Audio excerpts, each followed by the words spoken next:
best of his ability. We can see them coming over here headed straight for the infestation pit.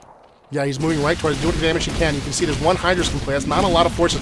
Oh, some infested Terrans being laid down by the Infestor. These guys are not that effective in combat, but they do have a rifle that can shoot air, and that's what the Zerg player needs desperately right now. He needs some anti-air. So he uses those infested Terrans as a soft counter to kind of get some forces into play. And here comes some Zerglings and Roaches trying to move out onto the map. They encounter the Banshees. They can't do anything against those Banshees, so they're forced to burrow and hide underground. Oh, and here comes some Nighthawks into play, using these new caster units, these new drone units for the Terrans. He's going to be able to use these to cast a variety of different spells against the Zerg. He's going to be able to create auto turrets anywhere he wants. He's going to be able to use a new ability called Hunter-Seeker Missile, which moves very, very slowly, but does a lot of damage if you don't run for it. And you can see the Banshees and the Nighthawks are sort of dancing around in front here, trying to see what kind of advantage they can get over this planet. Oh, there's some Banelings take out a whole bunch of Marines as these Marines try to move up to reinforce their air units. Now we can see from the back door we do have David Kim moving in a couple of Marauders, a few more Marines, and those Nighthawks are coming back into play. That means that Infestor's probably going to go down in just a few seconds because those Nighthawks are detectors. They can see that Infestor burrow down so the ground. that's a lot of control lost for the Zerg player there. Now he does not have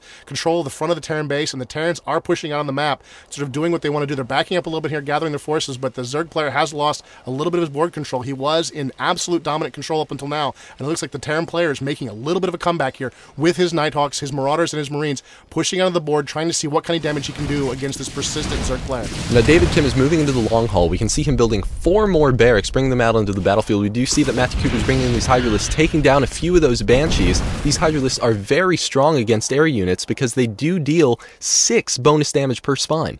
Yeah, they're very, very dangerous, and that's the threat he doesn't want to deal with right now. So he managed to drop one Banshee. Oh, and here's a battle moving in against the Terran player. There's a lot of Zerglings and a lot of Roaches moving in. And you can see the Hunter-Seekers moving against the Hydras. Oh, tons and tons of damage against those Hydras as the Nighthawks back up, trying to avoid the worst of the damage. And it looks like the Terran player is going to lose this battle. They did a lot of damage to those Zerg forces in the fight. So Matt Cooper's moving back up towards the front of the base. He does not want to lose that contain that he had on David Kim. It's very, very important to keep David Kim as contained as possible in his base because Matt Cooper, as we can see, has been falling behind on unit count. Yeah, he does not have a lot of units right now. He's even a little bit behind on the resourcing as well. A little bit of an aggressive move by the Zerg player. Yeah, that was not a good move, and he sees it right away and decides to back away. Those Hydras are upgraded. They're moving more faster than they would ordinarily. That gives him an advantage. You can see there's one SCV scouting around the map. He managed to take it down, and here comes the last Banshee taken out by the Zerg as it looks like another battle is about to begin here in the middle of the board. Now we have a few more Marines and those Nighthawks coming into play. We're going to see some more Hunter-Seeker missiles because they are so effective. Here comes one across the map. Oh, it was not good news for that Roach. Yeah, it took a lot of damage on those Roaches, but still, the Roaches generate so quickly. I'm not sure he got a lot of gains. Here comes another one moving in, and you can see the Roaches don't like it. They're trying to get away. He's not sure if this will block it or not. He burrows and tries to block it. Doesn't work. He takes the hit from the missile, and it looks like the Zergers are dancing around in front of the base here, trying to do what damage they can, and the Hydras, of course, would love to get a shot off at those Nighthawks and take them down. And the Marines, a little too aggressive here, are going to encounter a lot of Roaches, and they're going to encounter a lot of Zerglings. Ooh, but David Kim is prepared with some backup. He's moving in now 5 Nighthawks into play. We can't see Matt Cooper trying to focus down those Nighthawks. We see a couple more Hunter-Seeker missiles. They're able to take down 1 unit each, and they do some splash damage, so it makes the rest of the units much easier for those Marauders and Marines to take out. What a great use of the Hunter-Seeker missile. This is a new ability that just went in a couple of weeks ago. Neither player is quite sure how to deal with it yet. You can see the Terran player is using it very, very effectively, just tearing up this Zerg force again and again and again with these Hunter-Seekers. The Zerg player, of course, needs to sort of press the attack. He's trying, but he needs to be able to successfully press the attack so the energy on those Nighthawks doesn't regenerate. The Terran player is getting a lot of bonuses right now because he gives a lot of time to regenerate the energy on those Nighthawks. So he's getting off a lot more Hunter-Seekers than ordinarily he could be expected to get. Now the Terran player, using all of that space that Matthew Cooper is giving him, now has a second expansion in addition to having almost double the amount of workers that Matthew Cooper has. And you see the Overlord tried to spread creep there in time to prevent the expansion, but he missed it by a little bit, and the command center does go down. It looks like the Terrans are now on the push, moving up towards the Zerg base here, and here come the Zerg with a lot of Hydralisks and a lot of Roaches trying to tear these guys down. He can put down an auto turret, try to do some additional damage here to those Zerg forces, and the Zerg are backing up a little bit, wait for the Banelings to come in. Here come the Banelings in, moving against those Marines that can do just terrible damage to them, and you can see he's using micro very effectively, feeding 1 Marine in at a time, slowing them down with auto turrets, really, really trying to stop the worst of the damage of those Marauders. He does a lot of damage to those Banelings.